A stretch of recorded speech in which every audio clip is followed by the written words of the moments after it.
Hyperloop technology ప్రస్తుతానికి భారతదేశం flight కంటే వేగంగా వెళ్ళే ఒక ట్రైన్ని డెవలప్ చేస్తుంది మరియు ఈ ట్రైన్ని డెవలప్ చేయడానికి భారత్ ఎంతో శ్రమ పడుతుంది మరియు అగ్రదేశాలు కూడా ఈ కాంపిటీషన్లో ఉన్నాయి. అయితే భారతదేశం మటుకు ఈ ట్రైన్ మొత్తాన్ని సక్సెస్ఫుల్గా కంప్లీట్ చేసే స్టేజ్కి రావటం అయితే జరుగుతుంది. భారతదేశం యొక్క జనాభా అనేది ప్రతిరోజు పెరుగుతూ ఉంది మరియు రైల్వే లైన్స్ అనేవి ఎప్పటికప్పుడు స్లోగానే ఉంటున్నాయి మరియు ట్రాన్స్పోర్టేషన్ అనేది చాలా స్లోగా జరుగుతుంది. అయితే మన భారతదేశం మటుకు వందే భారత్ని ఇంట్రడ్యూస్ చేసి ట్రైన్ స్పీడింగ్ అనేది పెంచుతూ వచ్చింది మరియు ఈ భాగంగానే హైపర్లూప్ టెక్నాలజీని కూడా తీసుకురావాలని చెప్పి భారతదేశం ఇప్పటికే ఒక అడుగు ముందుకేసి టెస్టింగ్ స్టేజ్లో అయితే ఉంది.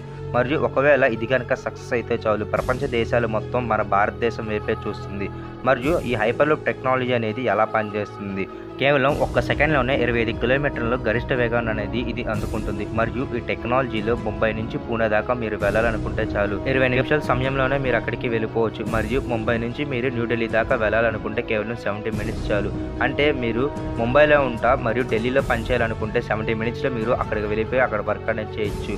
దీన్ని బట్టి ప్రతిరోజు ముంబైకి వెళ్ళాలంటే కేవలం తక్కువ టైం అనేది పడుతుంది. మరియు కాశ్మీర్ నుంచి కన్యాకుమారి దాకా ట్రావెల్ చేయాలంటే కేవలం 16 గంటల కంటే తక్కువ సమయం అనేది పడుతుంది. ఇంత గరిష్టమైన టెక్నాలజీ మన దాకా రావాలంటే మరియు ఈ టెక్నాలజీ అనేది ఎంత డెవలపింగ్ అనేది జరుగుతుందో ఆలోచించండి. ఇప్పటికే ఇండియా మేక్ ఇన్ ఇండియన్ కాన్సెప్ట్లోనే ఇండియన్ రైల్వేస్ అనేది డెవలప్ చేయడం అయితే జరుగుతుంది. మరియు ఈ రైల్వే సిస్టమ్స్ని డెవలప్ చేయడమే కాకుండా లోపల వాడే టెక్నాలజీ మొత్తం ప్యూర్లీ ఇండియా మరియు ఇండియన్ ఇంజనీర్స్ ఇది తయారు చేస్తున్నారు. మరియు ఎన్నో దేశాలు అగ్రదేశాలు కూడా ఈ టెక్నాలజీస్ని తయారు చేయడంలో ముందుంది. భారతదేశం ఇంతకు ముందు ప్రతి చిన్న అవసరానికి వేరే దేశాల మీద ఆధారపడేది. మరియు ఇప్పుడు మటుకు తన సొంతంగా డెవలప్మెంట్ అయితే జరుగుతుంది. పాకిస్తాన్ లాంటి దేశాలు అయితే వేరే దేశాల మీద పూర్తిగా ఆధారపడిపోయి ఉన్నాయి. కానీ భారత్ మటుకు అలా కాకుండా తన సొంత టెక్నాలజీని డెవలప్ చేస్తుంది. మరియు హైపర్లూప్ టెక్నాలజీని డెవలప్ చేయడానికి భారత్ ఎంతగానో శ్రమపడుతుంది. ఈ హైపర్లూప్ టెక్నాలజీని కనిపెట్టింది ఎవరో కాదు, Elon Musk. World's richest business man అయిన ఎలాన్ మస్క్ ఈ రెవల్యూషన్ అనేది 2013లో ఈయన మొదలు పెట్టారు. మరియు ఇది ఏ దేశం అయినా సరే కూడా ఈజీగా డెవలప్ చేసుకోవచ్చు అని చెప్పి ఈయన మొదలు పెట్టారు. మరియు ట్రైన్ కంటే ఎక్కువ వేగవంతమైన స్పీడ్తో ఇది మూవ్ అవ్వాలి. అంటే ఫ్లైట్ స్పీడ్ కంటే ఎక్కువగా ఈ స్పీడ్తో ఈ ట్రైన్ అనేది మూవ్ అవ్వాలి. దీనికోసం ఈ హైపర్లూప్ టెక్నాలజీ తన సొంతంగా ఒక ట్రాక్ కూడా నిర్మించాల్సి ఉంటుంది. మరియు హైపర్లూప్ అనేది ఒక చిన్న కంపార్ట్మెంట్ టైప్లో ఉంటుంది. లోపల 25 నుంచి 45 మెంబర్స్ ప్యాసింజర్స్ దాకా కూర్చోవచ్చు. ఇలాగా అగ్రదేశాలు కూడా దీన్ని తయారు చేయడానికి ఎంతగానో కష్టపడతా ఉంది. అయితే భారతదేశం ఏ విదేశీ కంపెనీ మీద ఆధారపడకుండా తన సొంత టెక్నాలజీతో ఈ హైపర్లూప్ టెక్నాలజీ అనేది రెడీ చేస్తుంది. మరియు ఇప్పటికే లాంచ్ ప్యాడ్ కూడా రెడీ చేసింది, అంటే ట్రాక్ని రెడీ చేసింది. అయితే ఈ టెక్నాలజీ అనేది ఎలా డెవలప్ చేశారు మరియు భారతదేశపు ఈ టెక్నాలజీని తయారు చేయడానికి ఎంత శ్రమ అనేది పట్టింది. ఒక ప్రెస్ మీట్లో ఇండియన్ రైల్వే మినిస్టర్ ఇలా మాట్లాడుతూ చెప్పారు. అశ్విని వైష్ణవ్ మన భారతదేశం ఒక రైల్వే మినిస్టర్. ఆయన మాట్లాడుతూ ఇప్పటికే మన ఓన్ టెక్నాలజీతో ఇది తయారు చేయడం అయితే జరిగింది. ప్రస్తుతానికి దీని లాంచ్ ప్యాడ్ రెడీ చేసాం కానీ టెస్టింగ్ స్టేజ్కి ఇది ముందుంది. మరియు ఒకసారి ఇది టెస్టింగ్ అవుతే చాలు మరియు అన్ని దేశాలు మన భారతదేశం వైపే చూస్తూ ఉంటుంది. అయితే ఈ హైపర్లూప్ టెక్నాలజీ అనేది ఎలా పనిచేస్తుంది, ముఖ్యంగా ఈ హైపర్లూప్ టెక్నాలజీ పనిచేయడానికి ఒక డిఫరెంట్ టైప్ ఆఫ్ ట్రాక్ అనేది అవసరం అవుతుంది. మరియు ఈ ట్రాక్ మొత్తం మ్యాగ్నెటిక్తో తయారు చేయబడి ఉంటుంది.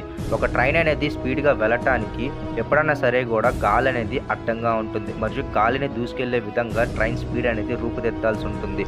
అయితే ఇక్కడ మటుకు ఇలాంటి ప్రాబ్లం రాకుండా ఉండటానికి వీళ్ళేం చేశారంటే ఒక చిన్న రౌండ్ షేప్లో ఉండే ఒక టనల్ లాంటిది కండక్ట్ చేయడం అయితే జరిగింది. మరియు ఈ టనల్ని నిర్మించి దాని లోపల వ్యాక్యూమ్ అంటే ఎయిర్ అనేది ఎక్కువగా ఉండకుండా ఉండేలాగా జాగ్రత్తలు అనేది తీసుకున్నారు.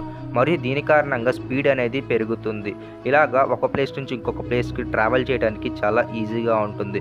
మరియు లోపల మొత్తం ఎలక్ట్రికల్తోనే వర్క్ అవటం అయితే జరుగుతుంది. మరియు దీని కారణంగా లోపల మొత్తం మ్యాగ్నెటిక్ ఫీల్డ్తోనే పని జరగటం అయితే జరుగుతుంది. మరియు దీని కారణంగానే చాలా స్పీడ్గా మరియు వేగవంతంగా ఒక చోట నుంచి ఇంకొక చోటకి వెళ్ళటానికి ఈ హైపర్లూప్ టెక్నాలజీ అనేది వాడటం అయితే జరుగుతుంది. మామూలు రైల్వే ట్రాక్లని ఈ హైపర్లూప్ రైల్వే ట్రాక్కి సెట్ కాదు. ఎందుకంటే మామూలు ట్రైన్ అనేది చాలా వేగంగా వెళ్ళేటప్పుడు ఎవరన్నా అడ్డొస్తే బ్రేక్ వేయడం అనేది చాలా కష్టం. మరియు ఈ ట్రైన్ అనేది కేవలం ఒక్క సెకండ్లోనే 25 కిలోమీటర్ల కంటే ఎక్కువ వేగంతో వెళ్ళినప్పుడు ఎదురుగా ఏమన్నా వస్తే వాటిని ఢీకొంటాయి. మరియు దీని కారణంగానే హైపర్లూప్ టెక్నాలజీకి సొంత ట్రాక్ అనేది అవసరం అవుద్ది అని చెప్పేసి వీళ్ళు ఇలాగ రౌండ్ షేప్లో ఉండే టనల్స్ అనేది నిర్మించడం అయితే జరిగింది. మరియు ఈ టనల్స్ లోపల వ్యాక్యూమ్ అంటే గాలి అనేది చాలా తక్కువగా ఉంటుంది. ఎప్పుడైతే గాలి చాలా తక్కువగా ఉంటుందో మ్యాగ్నెటిక్ స్పీడ్ అనేది ఈజీగా పెంచడం అయితే జరుగుతుంది. మరియు దీని కారణంగా హైపర్లూప్ టెక్నాలజీ అనేది చాలా స్పీడ్గా మూవ్ అవడానికి అయితే ఉపయోగపడుతుంది. లోపల మొత్తం సోలార్ సిస్టమ్తోనే రన్ అవుతుంది. మరియు ఈ ఎంటైర్ సర్క్యూట్కి కావాల్సిన పవర్ అనేది సోలార్ ద్వారాగానే అందించబడుతుంది. దీని కారణంగా కాలుష్యం అనేది చాలా తక్కువగా ఉంటుంది. ఈ హైపర్ లూప్ టెక్నాలజీ ట్రాక్స్ అనేవి ముఖ్యంగా బ్రిడ్జ్ల మీద నిర్మించడం అయితే జరుగుతుంది. మరియు దీని కారణంగా వీటికంటూ ఎక్కువ స్పేస్ అనేది అవసరం లేకుండా ఈజీగా నిర్మించబడుతుంది. మరియు ఈ వాక్యూమ్ ట్యూబ్స్ అనేవి అండర్ గ్రౌండ్లో కూడా నిర్మించవచ్చు.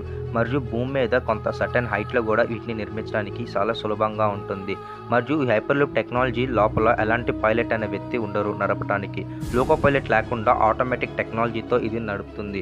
మరియు హ్యూమన్ ఎర్రర్స్ అనేవి చాలా తక్కువగా ఉండటం వల్ల యాక్సిడెంట్స్ అనేవి చాలా తక్కువగా జరగటం అయితే ఉంటుంది. ఇంత వేగం మీద వెళ్ళేటప్పుడు లోపల కూర్చునే ప్యాసింజర్స్కి కొంచెం భయం అనేది ఉంటుంది. మరియు ట్రైన్ అనేది ఊగుతూ ఉంటుంది. మరియు ఇలాంటి భయపడాల్సిన అవసరం లేదు, ఎందుకంటే లోపల మొత్తం చాలా కంఫర్టబుల్గా వెళ్తుంది. మరియు హైపర్ లూప్ టెక్నాలజీలో ఒక కోచ్ అనేది వెళ్ళేటప్పుడు దాని వెనక ఒక ఫ్యాన్ అనేది బిగించబడి ఉంటుంది. మరియు ఈ ఫ్యాన్ కారణంగానే స్పీడ్ అనేది వేగవంతంగా వెళ్తాం అయితే జరుగుతుంది. ఇలాగా ఈ ట్రైన్ అనేది కదలటం అయితే జరుగుతుంది. ఇలాంటి టెక్నాలజీ డెవలప్ చేయడానికి మన Indian institute of technology IIT నుంచి మెడ్రాస్ వాళ్ళని కన్సల్ట్ అయ్యారు. మరియు ఐఐటి మెడ్రాస్ నుంచి కొంతమందిని ఇంజనీర్స్ని పిలిపించి దీన్ని డెవలపింగ్ చేయడం అయితే మొదలుపెట్టారు. మరియు కొన్ని సంవత్సరాలు ఆగిన దాని తర్వాత ఈ డెవలపింగ్ అనేది ఆపేశారు. మరియు మళ్ళీ పునఃప్రారంభించడానికి మళ్ళీ ఈ టెక్నాలజీని డెవలప్ చేయడానికి మళ్ళీ మన మేక్ ఇన్ ఇండియా కాన్సెప్ట్ భాగంగానే ఇది డెవలప్ చేయడానికి మళ్ళీ ఐఐటి మెడ్రాస్ నుంచి ఇంజనీర్లు పిలిపించారు. దాదాపు 70 మంది ఇంజనీర్లు దీని మీద వర్క్ చేయడం అయితే జరుగుతుంది. ఇప్పుడు దాకా ఇంజనీర్లు సాధించింది ఏంటంటే ట్రాక్ అనేది రెడీ చేయడం అయితే జరిగింది. మరియు మిషనరీ మొత్తాన్ని రెడీ చేశారు. మరియు దీన్ని ఒకసారి టెస్టింగ్ అనేది పంపించాలి.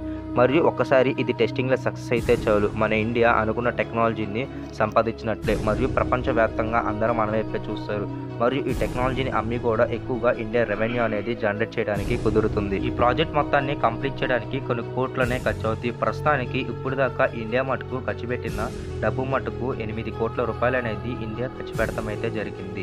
మరియు ఐఐటి స్టూడెంట్స్ వాడి దీన్ని డెవలప్ చేయించడం అయితే జరిగింది. మరియు ఈ టెక్నాలజీ ఒక్కసారి అందుబాటులోకి వస్తే చాలు, దూర ప్రయాణాలు చేసే వాళ్ళందరికీ లాంగ్ డెస్టినేషన్ కాస్త షార్ట్ డెస్టినేషన్గా మారిపోతుంది. ఓకే ఫ్రెండ్స్, ఈ హైపర్ లూప్ టెక్నాలజీ గురించి కొన్ని విషయాలు మీరు తెలుసుకున్నారనుకుంటున్నాను. వీడియో నచ్చితే ఒక లైక్ చేయండి, ఛానల్ సబ్స్క్రైబ్ చేసుకుని పక్కన ఉన్న బెల్ ఐకాన్ని ఆన్ చేయండి. మరియు మన ఇంజనీర్స్ పడే కష్టం గురించి మీరేమనుకుంటున్నారో కింద కమెంట్ సెక్షన్లో కమెంట్ చేయండి. Thanks for watching.